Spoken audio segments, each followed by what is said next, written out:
Most DBs think film study gives them the edge, which it does. But what a lot of guys don't realize is this. Every receiver you face is watching that same film too. I went from being a zero-star high school player to junior college to UCF to the NFL. And at every level, I learned the same thing. Once your tape is out there, your habits live forever. You might think you're facing a new receiver this week, but he's already seen you. He's studied how you play press, how you react on the goal line, what makes you bite and what makes you hesitate. So today we're gonna break down what happens when a receiver uses your own tape against you and how you erase your tendencies before it costs you 6. You're not the only one watching film, the receiver is studying you too. Watch this matchup, goal line situation. Different receiver, same DB. The DB throws that quick jam, the same one he used a few weeks ago. But this receiver, he's seen that on tape. Quick foot fire, waits on the hand, and as soon as the DB shoots it, swipe, fade, touchdown. That's not coincidence, that's film. These receivers don't just study coverages.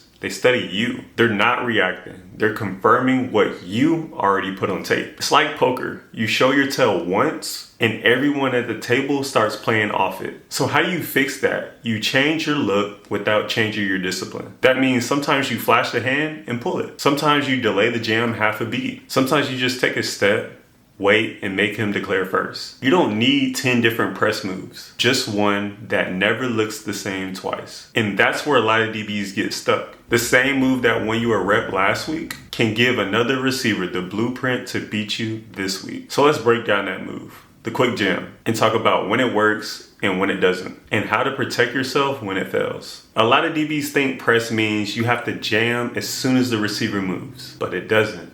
The jam is a tool, not a plan. When you land it right, the quick jam can help you win the rep early. You catch the receiver off guard, you kill the timing, and take away the slant or the quick end, especially in the red zone. But when you make it your first move every time, it stops being a weapon and starts being a tell. Once it's predictable, any receiver that studies film is gonna know how to bait it, swipe it, and win outside. So here's the breakdown.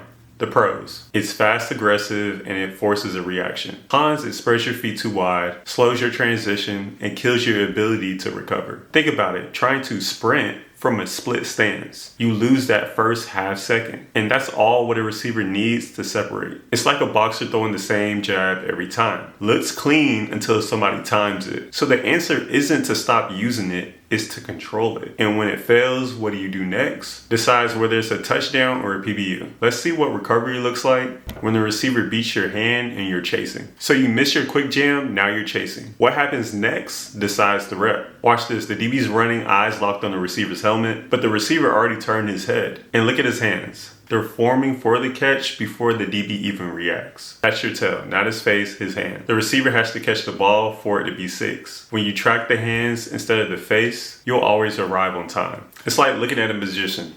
Don't watch his face, watch his hands. That's where the trick happens. Now, people will say, what about late hands? That's real. Some receivers are elite with their hands and they'll hide it until the last second. But here's the truth. I can't control when he shows his hands, but what I can control is my position. So if I squeeze and get chest to chest, I'm already inside his catching ratio. That means when those late hands finally pop, I'm close enough to fight through the pocket or even make the catch hard, even if I don't see his eyes. It's like rebounding in basketball. Even if you don't see the ball, you still have position. You've got the advantage. That's the difference between chasing and controlling. You might not see the ball every time, but if you stay in his catch ratio, you can still dictate the finish. And that's what separates reactive DBs from dominant ones. Because even when they're late, you're already there. The same move that won you the rep last week might be the reason why you get scored on this week. That's the reality of this level. Every receiver you face studies every DB that's been on film. They don't just prepare for your team, they prepare for your tendencies. So if you want to survive, your habits have to evolve faster than the tape. That's why you see DBs get better each week as the season goes on. Because you can't keep showing them the same look,